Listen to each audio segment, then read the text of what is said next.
Kidlat News Updates. Mga balita ngayon, Senador Bato de la Rosa handang harapin kung i-issuean siya ng warrant of arrest ng International Criminal Court. Ex-kapitan huli sa Kalinog, Iloilo, 1 milyong pisong halaga ng shabu na kumpiska. 1.64 billion pesos performance-based bonus o PBB para sa 110,000 kawal ng Philippine Army, aprobado at ilalabas na. Ako po si Cesar Soriano para ihatid ang mga nangungunang balita sa buong kapuluan ngayon. Handang harapin ni Senator Bato de la Rosa kung mai-issuean man ito ng warrant of arrest ng International Criminal Court o ICC kaugnay sa crime against humanity ni dating Pangulong Rodrigo Duterte. Ito ang sinabi niya kahapon bago ang kanyang privilege speech sa Senado habang kwestiyon ang nangyaring welfare check ng Philippine Embassy kay Duterte sa The Hague sa The Netherlands. Si De La Rosa ang dating PNP chief sa kasagsagan ng war on drugs ng Duterte administration. Sapagkat wala sa redacted version of charges ng ICC ang pangalan ng senador, nabanggit naman ng prosecutors of the ICC ang pangalan ni De La Rosa kasama si former Justice Secretary Vitalino Aguirre II. Samantala, humingi naman sa Senado si De La Rosa na maaprubahan ang interim release ni Duterte sa kanyang ipinasang Senate Resolution 18. Ayon kay Bato, pauwiin na lang si Duterte sa Davao dahil physically and emotionally harmless naman ang dating Pangulo.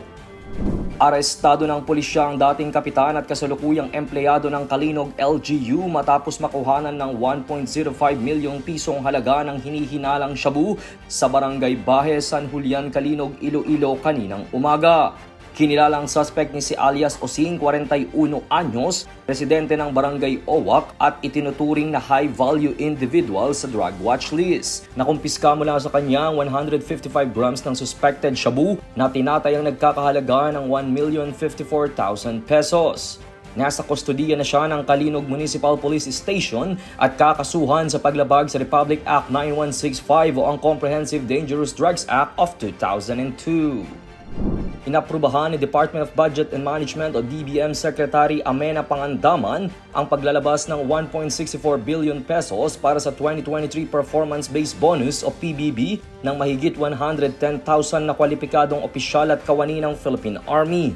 Bawat benepisyaryo ay tatanggap ng bonus na katumbas ng 45.5% ng kanilang basic salary batay sa sweldo noong December 31, 2023 kung nakakuha ng very satisfactory rating sa Civil Service Commission approved SPMS o sa sistemang itinakda ng Career Executive Service Board. Ang pondo ay mula sa Miscellaneous Personal Benefits Fund sa ilalim ng Fiscal Year 2025 General Appropriations Act. Giit ni Pangandaman, kinikilala ng Administrasyong Marcos Jr. ang sakripisyo ng mga sundalo para sa kapayapaan at seguridad ng bansa. Para sa Kidlat News Channel, ito si Jai Reyes, nag-uulat. Ako po si Cesar Soriano, kasama nyo sa bawat pagputo ng balita.